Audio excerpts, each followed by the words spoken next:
Noong nakarang episode ay binisita natin ang probinsya ng La Union.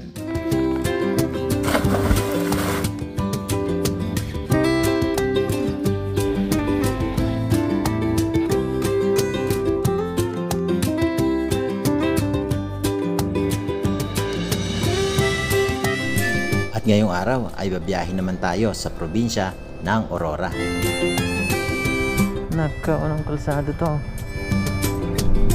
Kaganda ng area na to. Kalinaw ng tubig oh. Batis na batis. Ayun na yung Amber Beach. Patawid ng Dinalungan.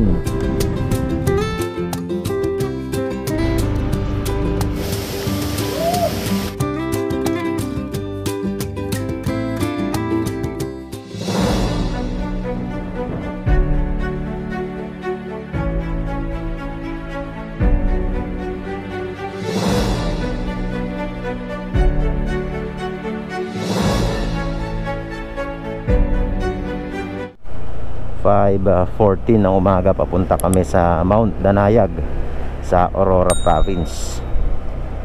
Mag-hike din kami sa Father Falls. Tingnan natin kung gaano kahaba yung biyahe mamaya. 5:14 ng umaga. Ito na si Sir Dave sa unahan natin, ang magiging kasama natin para sa hike at biyahe ngayong araw. Bungabon town proper na kami. 5:39 ng umaga. Bale, ang daan namin ngayon ay sa Labi, Bungabon. Dito na kami sa Labi Bridge. Approaching na kami dun sa bridge. Pero ginagawa yung kalsada dito. Ito na yung Labi Bridge. Patawid kami dito sa arko ng Aurora Province. Kalamig. Grabe yung lamig dito. Naabot na rin kami ng umaga dito sa arko ng Aurora Province. Napakaganda ng tanawin ng ruta na to. Ang problema lang sa kalsada na to, kapag nasiraan dito, malaking problema kasi nga mahaba ito na walang mga bahayan, walang talyer, walang pagawaan. Pero sa ganda ng paligid, panalo tong area. Ang isa pa dito na problema ay unpredictable yung weather. Minsan maulan. Mga 5 beses na ako dito dumadaan. Kahit tag-araw doon sa baba, maulan dito sa kalsada na to. Sana wala namang ulan ngayong araw. Tapos kapag maulan, maraming landslide. Gaya ng isa na yan oh. Hindi nakakasawang balik-balikan yung kalsada na to. Ganda ng paligid oh. Kalamig. Ito na yung tulay na medyo kamukha nung hawig nung tulay sa Labi. Tapos meron din ditong malinis na ilog galing dun sa taas ng mga bundok. Free yung kanyang entrance. Maganda. Palinis ng tubig. According dun sa kilometer markings, 45 kilometers pa hanggang dun sa town proper ng San Luis. Mahaba-habang zigzag road pa to. 45 kilometers pa. Ito na yung tanawan dito sa Barangay Villa sa probinsya ng Aurora. Kapag tumaas ka dyan, makikita mo na yung dagat. Yan, malawak na dagat na yan. Dagat na ng Baler. Ito na yung Barangay Villa dito sa Aurora. Ito yung unang barangay mula doon sa Labi, Bungabon. Ito na yung bagong tulay. Dati yun yung tulay yung bakal. Open na siya. Ayun yung dating bakal na yan. Yan yung dating tulay. Town proper na to ng San Luis.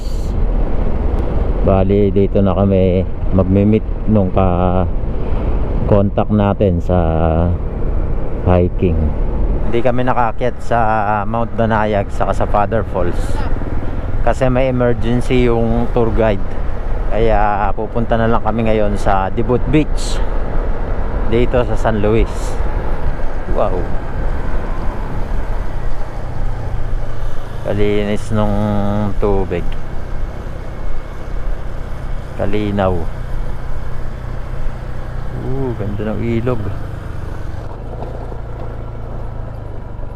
Rough road to Debut. Maigsi lang yung rough road nya. Tapos sementado na ulit. Kaso may mga sira tong kalsada. One way lang to. Pakitid ng kalsada. Another rough road. Umulan dito. Hanip kalsadang to. Oops. Wow, napakakurbada na ito.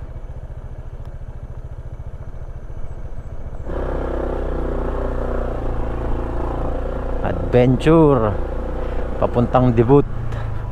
Dahil may mga ulan dito, nasisira yung kalsada, kaya medyo mahihirap. Basa, sementado na dito.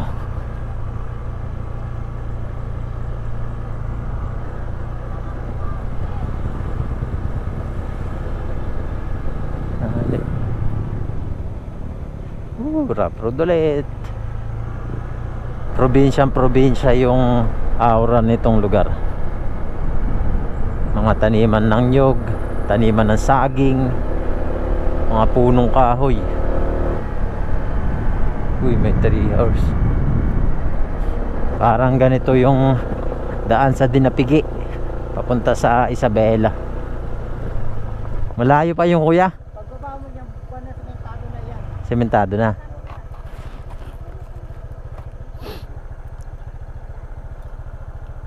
Mauna po kami konti. Sige po. Medyo kailangan lang mag-ingat sa ganito kasi may mga bato.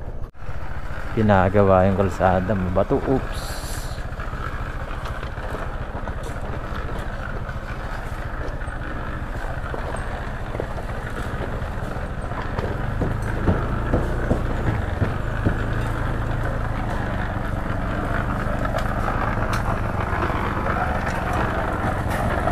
Makitid pa siya, tapos marami pang rough road. Ito yung daan na magkokonekta sa Dingalan at San Luis. Siya nga pala, kung bago ka pa lang sa ating channel, huwag mo naman kalimutan mag-subscribe, pakihit ang notification bell, at paki-like, comment, and share na rin ang ating video bilang suporta. Kaganda nung area na to. Kapag ito ay na-widening at nagawa na talaga, maganda to. Napakaganda ng kalikasan. Wow.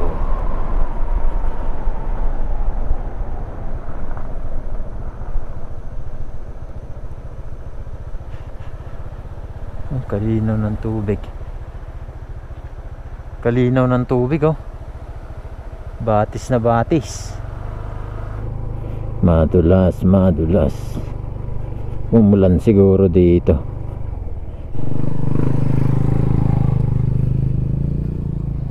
Hirap na hirap. Hirap ng daan, lalo na to kapag tagulan. Kadulas ng kalsada, oh. Basa.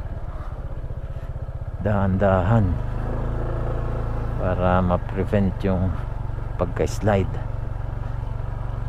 Wag kang mai-slide. Nagkaunang kalsada to.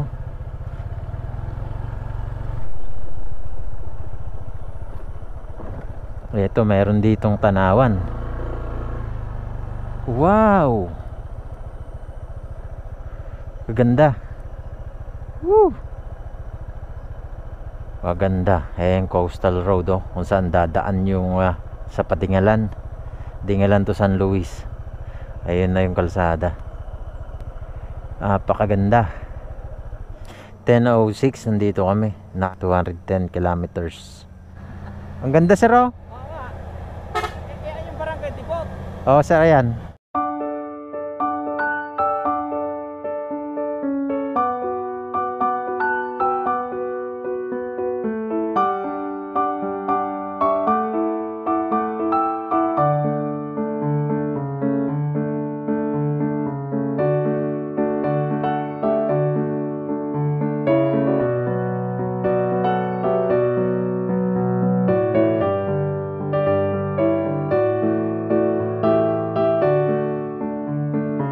Ito yung mga truck na gumagawa dito.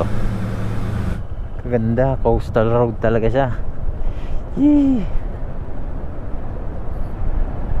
Ito na yung isa sa mga mega project ng government na pagdudugtungin yung San Luis at Dingalan. Napakaganda na ito. Balang araw ito yung tatalo sa daan ng Pantabangan at daan ng Labi sa Aurora, kasi ito coastal road siya, tapos napakaganda ng tanawin.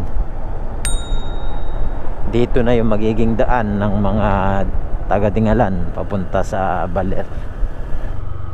Lovers Beach Campsite.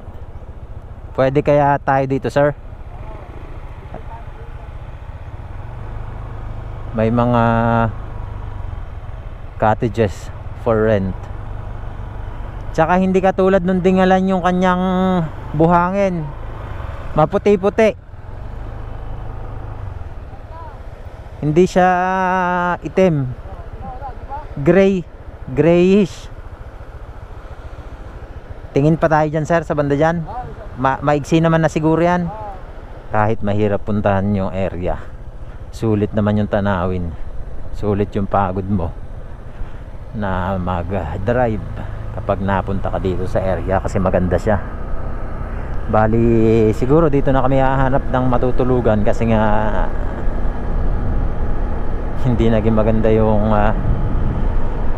lakad namin dun sa Mount Danayag saka sa Father Falls.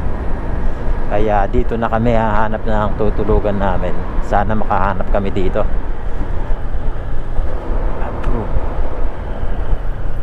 Mahirap siyang puntahan kasi yung kalsada niya ay one way. Pag may kasalubong, delikado, kaya pakiramdaman lang.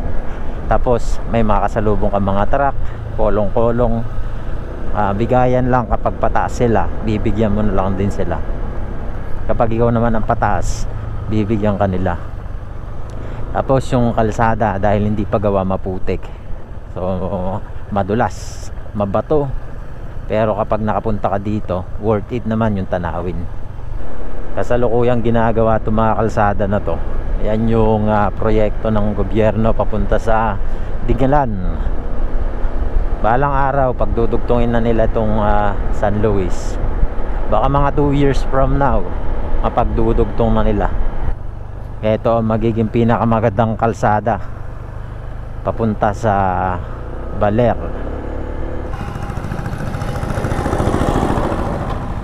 Yung naging lakad namin ngayon, wala sa plano, kasi nga hindi naging maganda yung lakad namin doon, hindi natuloy.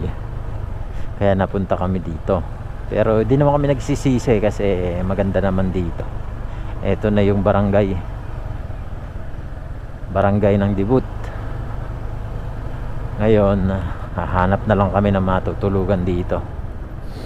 Sana makahanap kami dito. Ito na yung barangay Dibut.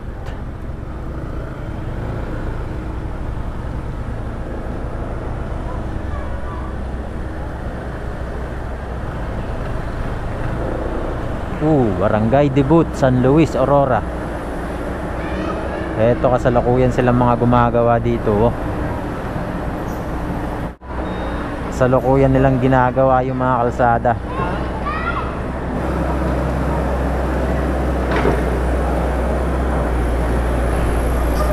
Wala raw doon na matutulugan. So babalik na lang kami dito sa campsite, kasi meron kami nabasa kanina dito na campsite. Baka pwede kami ditong duyan. Maghahamok na lang kami, tapos meron naman kami mga dalang lutuan, tarp. Ang problema lang, medyo wala palang bilihan dito, kundi mga sari-sari store. Akala namin may talipa pa. Ito yung campsite na tinutukoy namin kanina. Tingnan lang namin kung pwede pa. Kung hindi, wala kaming magagawa kundi bumalik dun sa San Luis proper. Sana payagan kami dito, at sana affordable lang yung stay. Meron naman kaming dalang hammock, sana mura.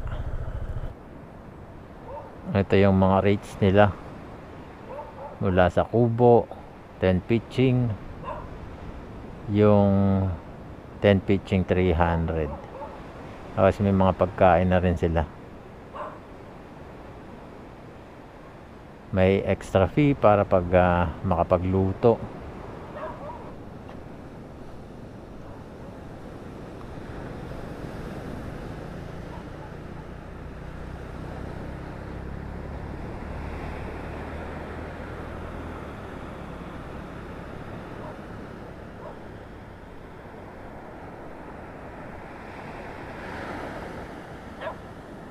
Ito yung Dibut Beach. Hanggang dun siya.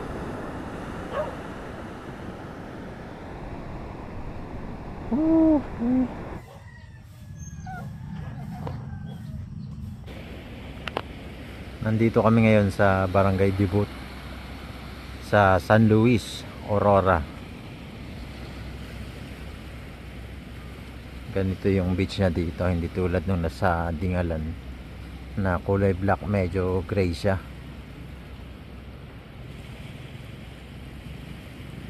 Low tide. Papunta kami sa Dinadjawan. Hindi kami natulog dun sa Dibut dahil maulan.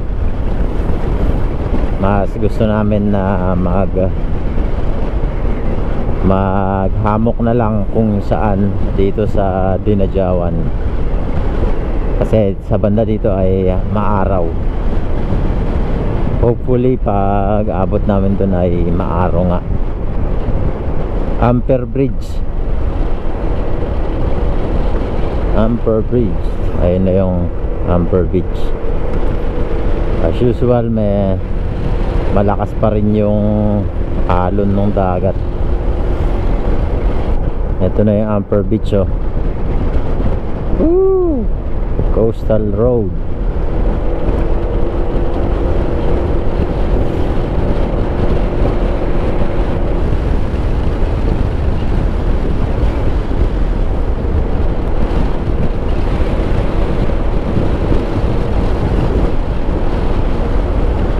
Ito yung mahabang tulay patawid ng Dinalungan, Kasiguran, Dilasag, Dinapigi. Mahaba itong tulay na ito. At sa kabila, dagat na. Babaran Campsite, dito kami matutulog ngayon. Nakahamok lang kami. Ang binayaran namin ay 125 pesos.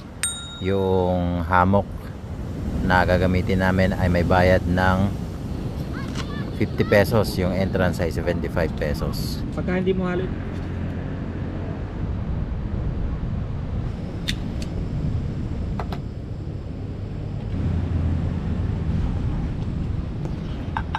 Taikon. Sige sir. Nabibili yung ganyan lang.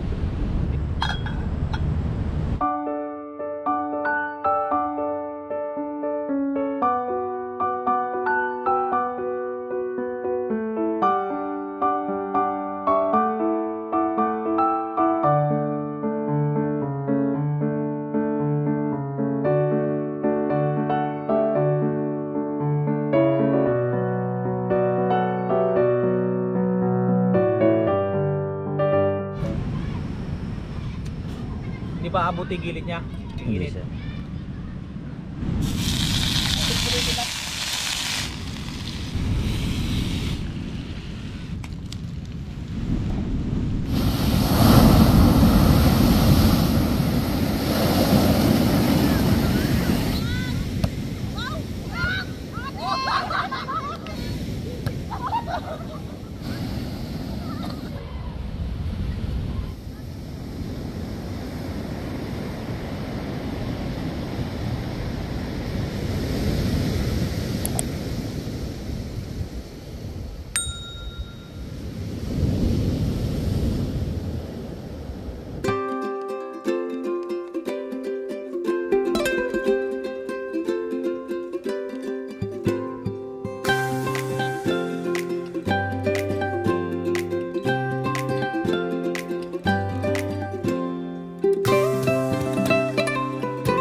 10:46 papunta naman kami sa Baul Falls. Dito pa rin sa Dinajawan, Dipakulaw, Aurora Province. Baul Falls.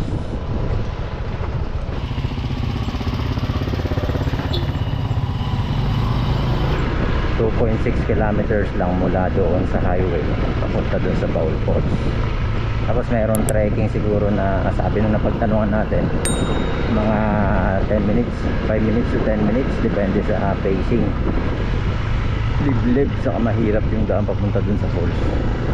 Kaya naman siya ng motor kasi maayos pa naman yung kalsada, hindi naman ganun ka lubak, one way.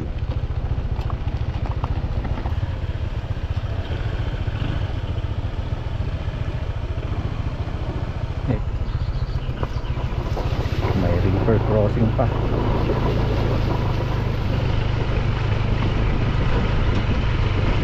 Buti naka-ATV tayo. Saktong sakto sa mga ganitong terrain. Hanggang dito na lang siguro yung motor. Meron na nakaparada rito.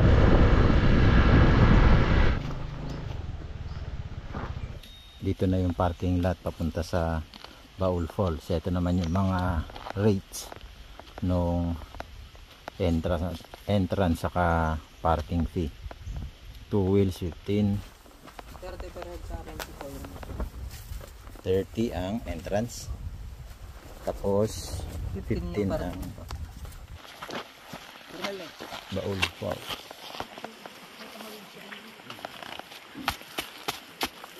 Bito daw niya, no? Papunta kami ng Baul Falls. 10 minutes na lakad lang daw to, tapos nandun na kami. Linaw ng tubig. Kalinaw, sir, no?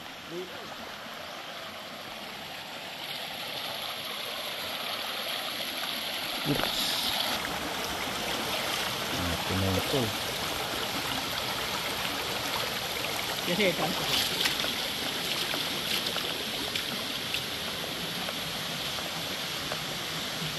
Ito na kami sa Baul Falls. 8 minutes lang na lakad, andito na.